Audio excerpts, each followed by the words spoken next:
সময় আমাদের একটা বড় ধরনের অ্যাক্সিডেন্ট হইতে পারে, আপনাদের সামনে আসি হয়তো বা সকালে নাও থাকতে পারে, রোড অ্যাক্সিডেন্ট করতে পারে, মানুষ মাইরে ফেলতে পারে, দূর থেকে একটা পিস্তল দিয়ে গুলি করতে পারে। এটা অস্বাভাবিক কিছু না, এটা আমাদের অনেকভাবেই জানা আছে উনি ক্ষতি করবেই। এই জন্যই মিডিয়ার সামনে আসা, যাতে আমাদের জানমালটা হেফাজত থাকে।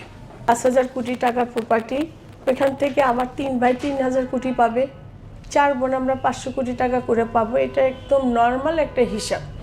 আমি ডিপজল ভাইয়ের 2 গুণ 3 গুণ আমি কেন ওনারটা নিব? আমার বাপ তো সব সম্পত্তি রেখে গেছে, এগুলি তো উনি একা রাজ করলো 3 ভাই মিলা। ওইখান থেকে তো আমাদের লাভের অংশ দেয় নাই 40 বছরে। তা আমার বাবা তো রানিং টাকা রেখে গেছে, রানিং ব্যবসা রেখে গেছে, উনি ওখান থেকে আমাদের টাকা দেয়নি, এখনও দিচ্ছে না। তাহলে আমরা 200 কোটি টাকার মালিক আছি, তো 200 কোটি টাকার মালিক যে থাকে তাকে সে দান কেন করবে?